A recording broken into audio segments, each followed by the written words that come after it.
Holley high performance carburation. Power inside.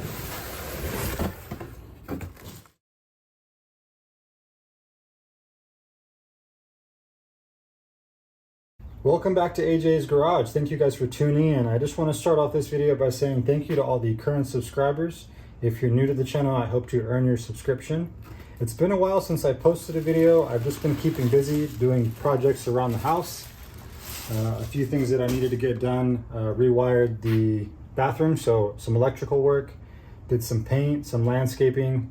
I live in California's Central Valley, so it is very hot during the summer, and that is literally just right around the corner. But I finally have some time to get back to the trucks, and if you've been following along on the channel, you know that most of what I do is on a budget. You can say I will try to refurbish any parts that I can.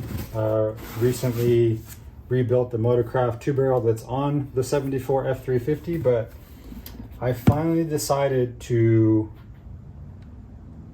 make a purchase, and it is this Holley 2300,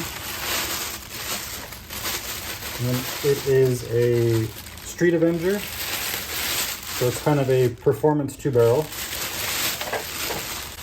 and it is 500 CFM, and this thing is really nice.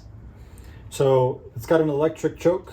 I'm actually going to not be using this one. We're going to be using the one that I previously put on the truck, which is from Mike's Carburetor parts. So we're just going to swap that one onto this. Now this kit, or this carburetor, pretty much comes ready to go. It's kind of been tested by Holley. We will probably need to make some small adjustments, maybe to the float level, to the idle and the fast idle, but we'll do that once we get this on the truck. So we should be able to get this on. It'll come with everything that you need, and then we'll try to fire it up and see if we can get it to crank over and turn on right out of the box. So first we got to remove the Motorcraft on the 390, and then we'll get this on. So I've just about got the Motorcraft 2-barrel ready to come off the truck. The last thing that's holding it up is the electric choke cap that I'm going to be reusing. So first we're just going to disconnect the negative and the power to the cap if it wants to cooperate, and then we will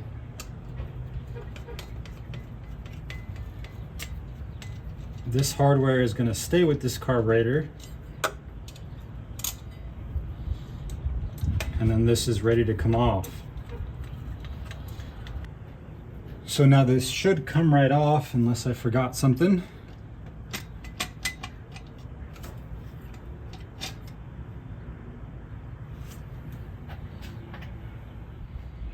So setting the Holley down on the intake manifold, it shouldn't have any clearance issues or any interference from anything. It seems nice and smooth, so we'll get that tightened down. I will put the electric choke back on there. We're going to be reusing the one that I had previously purchased from Mike's Carburetor parts. I do have a video on that if you guys want to check that out. I'll put a link in the description, but I'll catch you guys up once we get everything buttoned back up. So one thing I noticed, this is the electric choke cap that came from Holley on the carburetor, and this is the one that I got from Mike's Carburetor parts. So they look pretty much identical, minus these two little stopping points on the Holley cap, and on the inside here they have different attachment points, I guess you can say. So I'm actually going to use the cap from Holley, which should still work the same way with the kit from Mike's Carburetor parts. So I'm going to be reusing this just because I feel more secure that this is going to stay where it needs to, where possibly on this one it could have an issue and kind of slide around and not be as effective as it should in getting the engine warmed up. So we'll get this one on, hook it up, and go from there.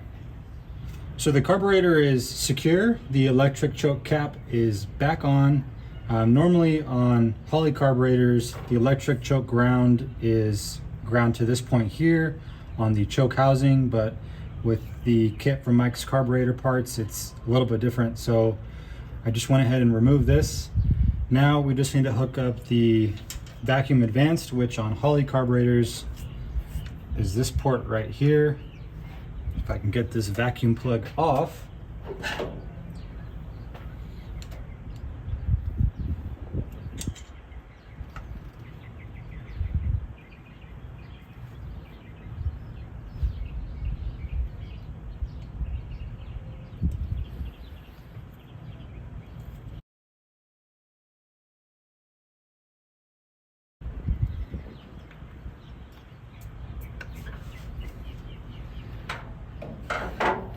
So we'll hook that up here.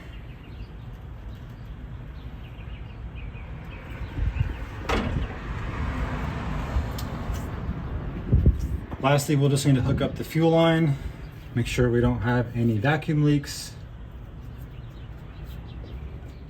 So the last thing to do on the carburetor was to hook up the throttle linkage and the return spring.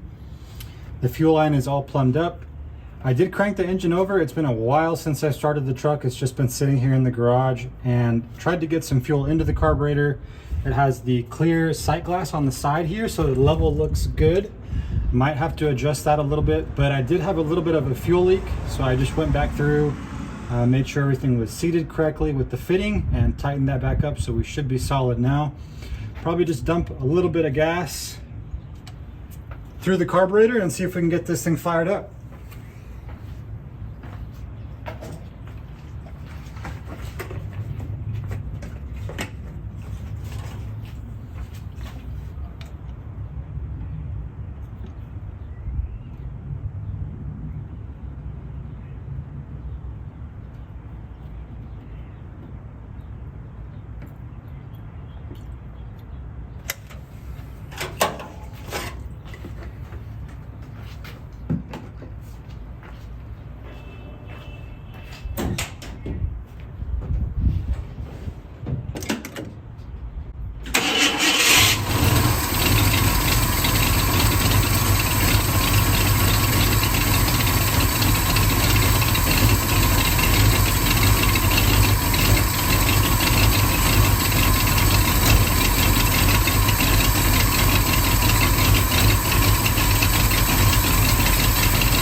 Like you guys saw, the truck fired right up. It did struggle at first just a little bit. Like I mentioned earlier on in the video, these carburetors are ready to go from Holley right out of the box, but you will probably need to make some small adjustments. For me, it's probably going to be an adjustment to the choke. I'm kind of in a warm climate right now, so depending on where you are, you will have to adjust that. And then I also want to adjust the fuel level in the bowl. I believe it's a little bit high. So we'll get that pulled off right now and set it a little bit lower, and then run it one more time and see what it looks like. But this is the setup. So it's very simple. The fuel line comes off to the side here. I actually don't mind how this looks, whereas the Motorcraft came straight out. And then one thing that did not come with the kit is a throttle ball here, I guess that's what you want to call it.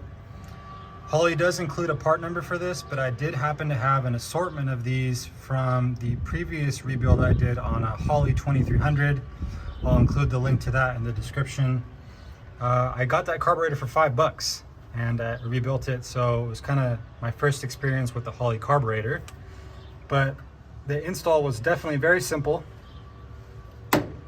So I'll have to adjust the choke when it's cold on a different day, but for now we'll adjust the float level. As you guys can see, the bowl is off of the carburetor. Very simple process to get it off. You just remove all 4 of these, which of course will go in these locations here. As we take a look inside the bowl here, So this is the float, and this is what we need to adjust. A little bit of research I've done. Generally, when you're starting off setting a float level, you kind of want to set it at a starting point, which is the float is completely level to the top of the bowl housing here. So there's equal space all the way across for the most part. So we need to adjust it down because we were getting too much fuel in here. Now, the more I kind of thought about it and saw the level through the sight glass, is it looked like it was way high, and we just had, or I just had a kind of an air bubble trapped right up here, so the level was way too high. So the way you adjust this is take your flathead and you loosen this top piece here, and you can adjust it on the truck while it's running, but for demonstration purposes I'm doing it this way. And then the way it adjusts is you can see the flat sides here, and then this will also have flat sides, so that will allow you to adjust it. So if I can show you guys here, we're turning it clockwise this way, and you can see the bowl is moving away. I'm sorry, the float is moving away from this bottom edge here. So I think I'm gonna leave it there, maybe give it a little bit more, and we'll try that. So we'll put this back on here.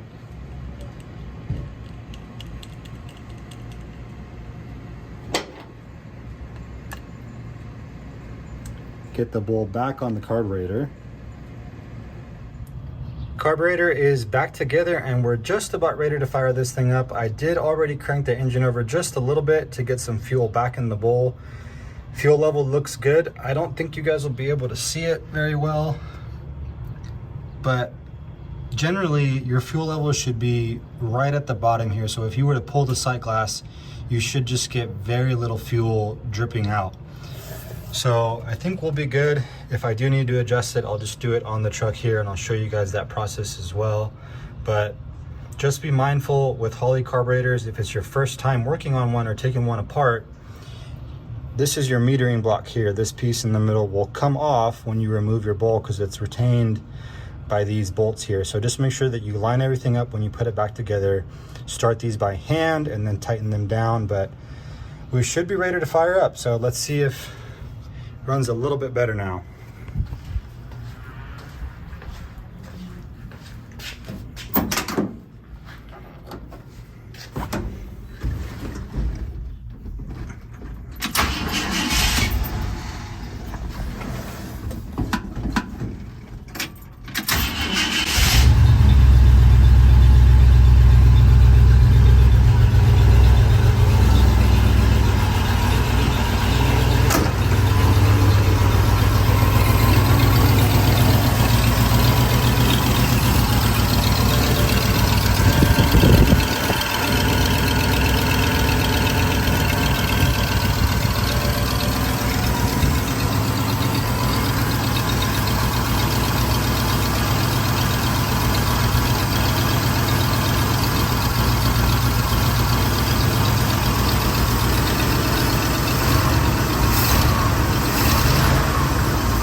Truck fired right up, but as you guys saw, I wasn't able to get it to idle, so for now I'm just going to turn up the idle speed.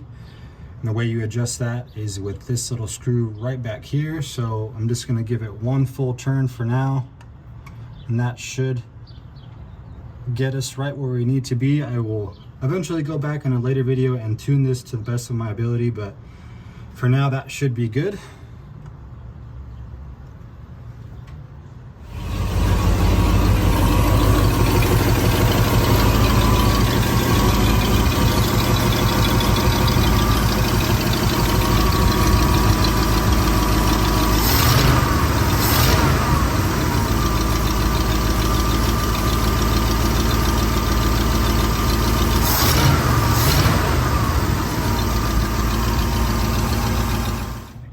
Alright guys, so that wraps up the installation of the Holley 2300 Street Avenger.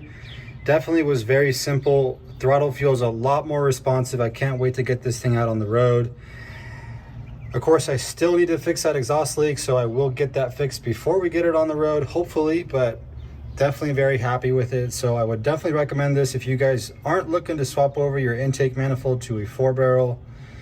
Definitely a good upgrade option for a 2-barrel carburetor.